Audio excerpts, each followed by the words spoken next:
অনেক ডিজাইনারের একটি common question থাকে যে আমি আসলে স্কেচ কেন শিখব বা আমার জন্য কি স্কেচ শেখাটা জরুরি। আমি তো মাউসে ভালোই কাজ করতে পারি এবং আমার কাজের আউটপুটে আলহামদুলিল্লাহ ভালো, এবং আমি তো আসলে প্রফেশনালভাবে আর্টিস্ট হতে চাই না, আমি হতে চাই গ্রাফিক ডিজাইনার। আমি ফ্লায়ার ডিজাইন করব, লোগো ডিজাইন করব, টেমপ্লেট ডিজাইন করব, তো আমাকে কেন স্কেচ শিখতে হবে?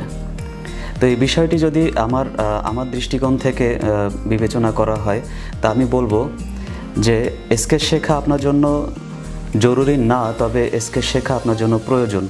কেন প্রয়োজন? কারণ আপনাকে অবশ্যই ক্লায়েন্ট একটি রিকোয়ারমেন্ট দেয় বা একটি কোম্পানি সম্পর্কে একটি ব্রিফ দেয়, বা তাদের কিছু পছন্দ থাকে বা তাদের একটি গল্প থাকে।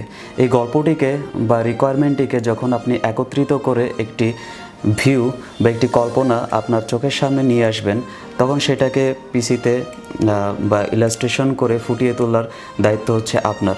কিন্তু এই যে কল্পনা করছেন আপনার মাথার ভিতরে আইডিয়াটা আসছে ঠিকই, বাট আপনি সেটা ভিজুয়ালাইজ করার জন্য যে বিষয়টা সেটা করতে পারছেন না, কারণ আপনার স্কেচের যে নলেজ সেটা আপনার নাই। উপস্থিত যে একটা নলেজ, আপনি পেনে অভ্যস্ত না, আপনি খাতা কলমে অভ্যস্ত না, আপনি মাউসে খুব ভালো কাজ পারেন।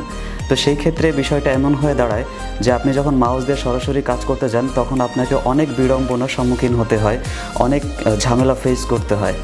তো এই ধরনের ঝামেলা এড়ানোর জন্য, টাইম বাঁচানোর জন্য আপনাকে যেটা প্রয়োজন তা হচ্ছে স্কেচের বা ড্রয়িংয়ের কিছুটা বেসিক হলেও জেনে রাখা, যে একটি কনসেপ্ট কীভাবে বিল্ড আপ করা যায়। এতটুকু আপনি র স্কেচ বা র ড্রাফট এটা যদি আপনি করে নিতে পারেন পূর্বে, তো আপনার ডিজাইন করাটা বা ইলাস্ট্রেশন করাটা অনেক ক্ষেত্রে সহজ হয় এবং আপনার সময় অনেকটা বেঁচে যায়।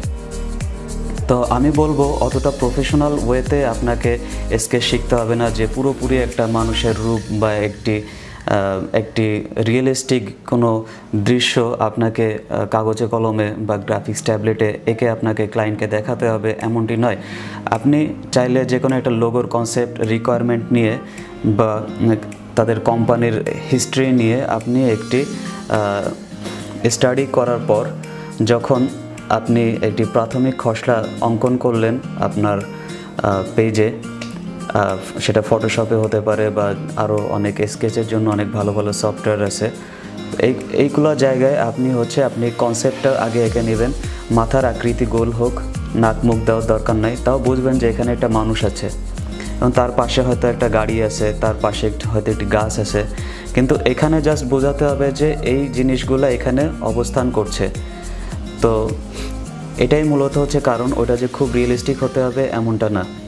তো এইভাবে কনসেপ্ট ডেভেলপ করার পর যে জিনিসটি আপনি সহজেই করতে পারবেন, আপনি ইলাস্ট্রেশনের ক্ষেত্রে ব্যাপারটা খুবই সহজ হবে।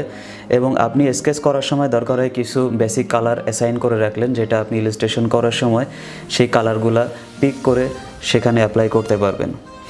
তো এটা হচ্ছে আমার ব্যক্তিগত ওপিনিয়ন যে স্কেচ আপনি কেন শিখবেন। আরেকটা বিষয় অনেকে প্রশ্ন করে থাকেন, সেটা হচ্ছে গ্রাফিক্স ট্যাবলেট আমি কেন ইউজ করব বা আমার কি গ্রাফিক্স ট্যাবলেট প্রয়োজন কিনা।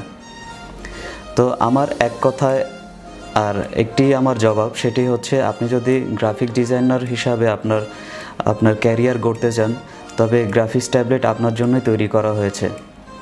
আপনার এটার সান্নিধ্য একদিন না একদিন নিতেই হবে। ধন্যবাদ সবাইকে। ভিডিওটি ভালো লাগলে শেয়ার করবেন, সাবস্ক্রাইব করে রাখবেন পরবর্তী ভিডিওর জন্য। ধন্যবাদ সবাইকে।